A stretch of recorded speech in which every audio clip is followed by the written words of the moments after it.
বাংকারে লুকিয়ে পাক প্রধানমন্ত্রী এই বিষয়ে এটা শুনে সত্যিই হাসি পাচ্ছে। পাক প্রধানমন্ত্রী তিনি আর কোথাও জায়গা পাচ্ছেন না, কারণ গোটা দেশের যে অবস্থা ছিন্ন ভিন্ন গোটা দেশ বলাই যায়। পাকিস্তানের অস্তিত্ব আগামী দিনে সত্যি থাকবে কিনা এটাই তো একটা বড় প্রশ্ন। দেখো রুমেলা, পাকিস্তানে সরকার নেই বললেই চলে। পাকিস্তানে যে সরকার আছে সেটা পাপেট সরকার। তার কারণ পাকিস্তানে যে নির্বাচিত সরকার আছে সেই সরকারের প্রধান হচ্ছেন শাহবাজ শরীফ, তিনি প্রধানমন্ত্রী। পাকিস্তানের প্রেসিডেন্ট হচ্ছেন আসিফ আলী জারদারি। বেনজির ভুট্টোর পাকিস্তানের প্রধানমন্ত্রীর বাড়ির 20 কিলোমিটারের মধ্যে মুহুর্মুহু বোমা ফেলছে ভারতবর্ষ। পাকিস্তানের প্রধানমন্ত্রী শাহবাজ শরীফের বাড়ির 20 কিলোমিটারের মধ্যে পরের পর বোমা বিস্ফোরণ করছে ভারত। যেটা বলছিলাম, পাকিস্তানের প্রধানমন্ত্রী শাহবাজ শরীফ, পাকিস্তানের প্রেসিডেন্ট আসিফ আলী জারদারি, যিনি বেনজির ভুট্টোর স্বামী, পিপিপি অর্থাৎ পাকিস্তান পিপুলস পার্টির নেতা। এই অবস্থার মধ্যে এরা দুজন রয়েছেন পাকিস্তানের নির্বাচিত সরকারের মাথার ওপরে। কিন্তু সত্যি কি এদের কোনো ক্ষমতা আছে? এদের ক্ষমতা নেই বললেই চলে, কারণ পাকিস্তানের ক্ষমতা রয়েছে আইএসআই এর কাছে, ইন্টার সার্ভিসেস ইন্টেলিজেন্স, অর্থাৎ পাকিস্তানের গোয়েন্দা সংস্থা। তারা ভীষণভাবে ক্ষমতাশালী। সব থেকে বেশি ক্ষমতাশালী কে? তিনি হচ্ছেন আসিফ মুনির, জেনারেল আসিফ মুনির, পাকিস্তানের সেনা প্রধান। তিনি মোটামুটি কন্ট্রোল করেন। আমরা জানি পাকিস্তানের নৌবাহিনীর প্রধান, এয়ারফোর্সের প্রধান বলেছিলেন যে আপনারা এটা করবেন না, ভারতের বিরুদ্ধে যুদ্ধে যাবেন না। তিনি শোনেননি। পাকিস্তানে আরেকটা ইম্পর্টেন্ট পার্ট আছে, আরেকটা অক্ষ আছে। একদিকে আসিফ মুনির সেনা প্রধান, একদিকে আইএসআই ইন্টার সার্ভিসেস ইন্টেলিজেন্স, একদিকে সরকার শাহবাজ শরীফ, আসিফ আলী জারদারি, আর একদিকে রয়েছে জঙ্গি গোষ্ঠী লস্কর-ই তৈবা, হিজবুল মুজাহিদিন, জঙ্গি গোষ্ঠী জৈশে মোহাম্মদ। এদের প্রধান হাফিজ সাইদ, এদের প্রধান মৌলানা মাসুদ আজহার। এরাও একটা অক্ষ। 4টে অক্ষ রয়েছে পাকিস্তানের। পাকিস্তানের ক্ষমতার বাটনটা আসলে কার হাতে সেটাই কিন্তু পরিষ্কার নয়। তাই তো কর্নেল ভাদুরী, দেখুন এই যে আপনি যাদের নাম নিলেন, এই আজহার মাসুদ আর বাকি ওই অন্য লোক, এরা হচ্ছে পাকিস্তান আর্মি কিংবা পাকিস্তান আইএসআই এর স্ট্র্যাটেজিক অ্যাসেটস। ঠিক আছে? তো আমার দ্বিতীয় কথা হচ্ছে যে আপনি যেটা ঠিকই বললেন, একটা ইলেকটেড গভর্নমেন্ট আছে, কিন্তু ওই ইলেকটেড গভর্নমেন্টের এখতিয়ারে কিছু নেই। ও ফাইনাল অথরিটি ওই রাওয়ালপিন্ডিতে আর্মি হেডকোয়ার্টারের কাছে, মানে আর্মি চিফই সবকিছু চালায়। এদের মধ্যে কেউ আর্মি চিফকে টেক্কা দিয়ে কিছু বলতে যায় না, এদের সাহসও নেই। তো ফাইনালি ডিসিশন ওই আর্মি চিফই নেবে, মানে কতটা যুদ্ধ হবে, কতটা হবে না, কোথায় যাবে, কতটা এগোবে, ও সব ওই আসিফ মুনির। কর্নেল ভাদুরী, একটা জিনিস বলুন যে পাকিস্তানের এয়ার ডিফেন্স সিস্টেম ভেঙে গুঁড়িয়ে দিয়েছে ভারতীয় সেনাবাহিনী। এই যে ইসলামাবাদ, লাহোর, করাচি, শিয়ালকোট, ভাওয়ালপুর, এই সমস্ত জায়গার এয়ার ডিফেন্স সিস্টেম নেই বললেই চলে, এটাই শোনা যাচ্ছে। তাকে এক্ষেত্রে রাফাল বা সুকোই বা মিগ, তারা তো যদি পাকিস্তানের এয়ার স্পেসে ঢোকে তাহলে তো কোনোভাবেই রাডারে আর ধরা পড়বে না। না, আপনি একটুখানি কনফিউজ হয়ে যাচ্ছেন। রেডার সিস্টেম কিন্তু দু রকমের হয়। আচ্ছা, একটা হচ্ছে সার্ভেইলেন্স রেডার, যেগুলো মনিটর করে। ওকে, ওই রেডার সিস্টেম গুলো আলাদা। যে রেডার সিস্টেম গুলো আমরা টার্গেট করেছি সেইগুলো হচ্ছে এয়ার ডিফেন্স রেডার, মানে এয়ার ডিফেন্স গানস আর এয়ার ডিফেন্স মিসাইল সিস্টেমের সঙ্গে ডাইরেক্টিং যে fire direction, fire control radar যেগুলো, সেইগুলোকে আমরা টার্গেট করেছি।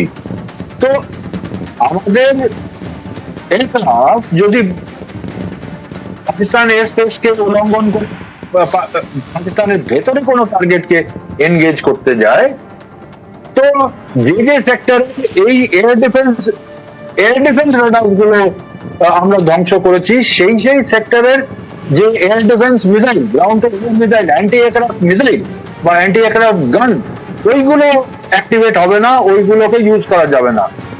কিন্তু যেগুলো সার্ভিলেন্স রেডার, যেগুলো এয়ারফোর্সের সার্ভিলেন্স রেডার, সেইগুলো তো পিক আপ করে যে এয়ার ডিফেন্স সংযোগ মনে হয় বিচ্ছিন্ন হয়ে গেছে, কোনোভাবে সংযোগ বিচ্ছিন্ন হয়ে গেছে কর্নেল লাহিড়ীর সাথে। একটা দেশ যারা ধুঁকছে, অর্থনীতি নেই বললেই চলে, $700 বিলিয়ন IMF থেকে গত বছর লোন নিয়েছে, ধারের টাকায় গোটা দেশটা চলছে, সেই দেশে এই ধরনের হারাকিরি সিদ্ধান্ত পাকিস্তানি সেনাপ্রধান জেনারেল আসিফ মুনির কি করে নেন সত্যি ভাবা যায় না। নির্বাচিত সরকারের ক্ষমতা নেই, তারা টোটো ISI এবং সেনাবাহিনী তারা ক্ষমতা নিচ্ছে পাকিস্তানের সাধারণ মানুষকে। বিশ্বদা যেই গ্রাফিক্যালি প্রেজেন্টেশন নিউজ 18 বাংলা দর্শকদের সামনে রাখছি, বিশ্বদা সেই পৌরাণিক একটা অস্ত্র সুদর্শন চক্র যা ছিন্ন ভিন্ন করে দিয়েছিল সেই সময়ও, এই যে সুদর্শন চক্র রাশিয়ার NPO আলমাস সংস্থার তৈরি S-400 এটা ব্যবহার করে পাকিস্তানের হামলার চেষ্টা ব্যর্থ করে দিয়েছি আমরা ভারতবাসীরা। ভারতবর্ষের সেনা 600 কিলোমিটার দূর থেকে শত্রুপক্ষের যুদ্ধ বিমান, ব্যালিস্টিক ক্ষেপণাস্ত্র এবং ড্রোনের উপস্থিতি টের পায় এই অত্যাধুনিক প্রযুক্তি। রেডারকে যদিও বা ফাঁকি দিতে পারে শত্রুপক্ষ, S-400 সুদর্শন চক্রকে তা এড়াতে পারে না। পৃথিবীর সবচেয়ে দীর্ঘ পাল্লার ক্ষেপণাস্ত্র প্রযুক্তি ব্যবহার এই S-400, যা রাশিয়ার NPO আলমাস সংস্থার তৈরি।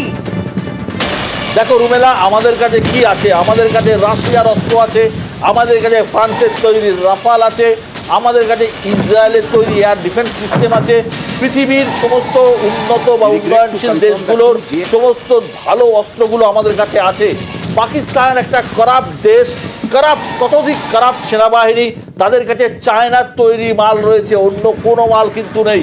একমাত্র পুরনো কিছু মাল রয়েছে, যে মালটা হচ্ছে F-16 যুদ্ধ বিমান আমেরিকার দেওয়া, তাও সে বহু পুরনো। অর্থাৎ পাকিস্তানের সিস্টেম কিন্তু চায়নার বেস করা সিস্টেম, অথচ চায়না তাদের নানা রকমের মাল বিক্রি করে। আমি শুনছিলাম চায়নার কাছে নানা রকম ক্যাটাগরির মাল আছে, A ক্যাটাগরি আছে, B ক্যাটাগরি আছে, C ক্যাটাগরি আছে। পাকিস্তান আর্মি একটা করাপ্ট আর্মি, অত্যন্ত দুর্নীতিগ্রস্ত আর্মি। তারা কোন ক্যাটাগরির মাল কিনেছিল, কোন ক্যাটাগরির মাল তারা ডিফেন্স সিস্টেমে লাগিয়েছিল, সত্যি আমাদের জানা নেই। এই যে পাকিস্তান এত ক্লেম করে যে আমাদের নিউক্লিয়ার বম্ব আছে, আমাদের নিউক্লিয়ার বম্ব আছে, আমাদের নিউক্লিয়ার বম্ব আছে, এই নিউক্লিয়ার বোমের জনক আবিষ্কর্তা সম্ভবত আব্দুল কাদির, পাকিস্তানের সায়েন্টিস্ট। কিন্তু এই নিউক্লিয়ার বোম পাকিস্তান শেষ কবে টেস্ট করেছিল তা আমাদের জানা নেই। সে ব্রিটিশ আমল বা মোগল আমলেও হতে পারে। সুতরাং সেই এই নিউক্লিয়ার বোমের কতটা পাওয়ারফুল, তার ক্ষমতা আমরা সত্যি এখন পর্যন্ত জানি না। পাকিস্তানের যে এয়ার ডিফেন্স সিস্টেম যে কিছু নেই তা কিন্তু প্রমাণিত। ইমন কল্যাণ লাহিড়ী রয়েছেন আমাদের সঙ্গে। ইমন কল্যাণ, মোটামুটি ভাবে যা দেখতে পাচ্ছি ইসলামাবাদ, লাহোর, করাচি, সিয়ালকোট, ভাওয়ালপুর সমস্ত জায়গা জুড়ে প্রবল আক্রমণ হানাচ্ছে ভারতীয় বায়ুসেনা। পাকিস্তানের বহু সিস্টেম তারা নষ্ট করে দিয়েছে। আন্তর্জাতিক দুনিয়ার সমর্থন কোন দিকে যাবে কি মনে হচ্ছে?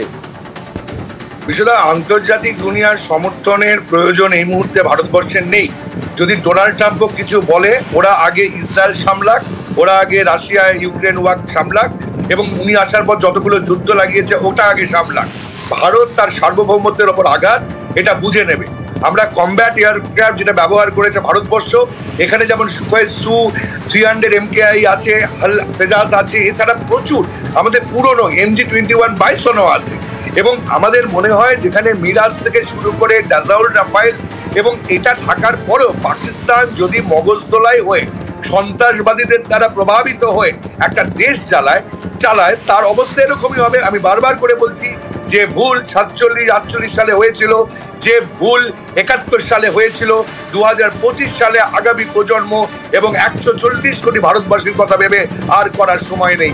পাকিস্তান আপনাকে থামাচ্ছি, একটা অত্যন্ত গুরুত্বপূর্ণ ইনফরমেশন আসছে এই মুহূর্তে। আমি আপনাদের দেখাচ্ছিলাম কিছুক্ষণ আগেই যে পাকিস্তানের এয়ার স্পেসে একটিও কোনো বিমান নেই। আমি আবার সেখানে যাচ্ছি, পাকিস্তানের এয়ার স্পেসে একটিও বিমান নেই। পাকিস্তানের এয়ার স্পেস সম্পূর্ণ খালি, একটি বিমানও নেই। এই মুহূর্তেও আপনাদের দেখাচ্ছি একটি বিমানও দেখতে পাচ্ছি না পাকিস্তানের এয়ার স্পেসে রয়েছে। কিন্তু খবর পাওয়া যাচ্ছে কিছুক্ষণ আগে লাহোর থেকে একটি বিমানকে রাডারে ধরা পড়া গেছে, রাডারে একটি বিমান পাওয়া গেছে। সেই বিমানে লাহোর থেকে উড়লেন কে? একটি বাণিজ্যিক বিমান, সামরিক বিমান নয়, একটি বাণিজ্যিক বিমান। কে পালালেন লাহোর থেকে? কেউ কি পালালেন লাহোর থেকে? একটি সামরিক বিমান নয়, বাণিজ্যিক বিমান লাহোর থেকে উড়েছে। আমরা দেখতে পাচ্ছি পাকিস্তানের আকাশে কোনো বিমান নেই, অথচ লাহোর থেকে একটি বাণিজ্যিক বিমান কিছুক্ষণ আগে উড়েছে। কোথায় যাচ্ছে, কে আছেন সেই বিমানে আমাদের জানা নেই। আমার কাছে যা যা জানা যাচ্ছে এই মুহূর্তে পাকিস্তানের আকাশে কোনো বিমান নেই, কোনো বিমান নেই। একটা এয়ার আরাবিয়ার বিমান দেখতে পাচ্ছি, সেটা এয়ার আরাবিয়ার বিমান দেখছি লাহোর ছেড়েছে, কিন্তু কোথায় যাচ্ছে নট অ্যাভেলেবেল, যাত্রাপথ নট অ্যাভেলেবেল। আমার কাছে একটি ফ্লাইট রাডারে ধরা পড়ছে একটা এয়ার আরাবিয়ার বিমান, কিন্তু লাহোর থেকে ছেড়েছে, কোথায় যাত্রাপথ আমি জানি না, সেটা কিন্তু পাওয়া যাচ্ছে না। এখন জানা নেই কে উঠলেন। হ্যাঁ এমন বলছেন, যেটা বলুন।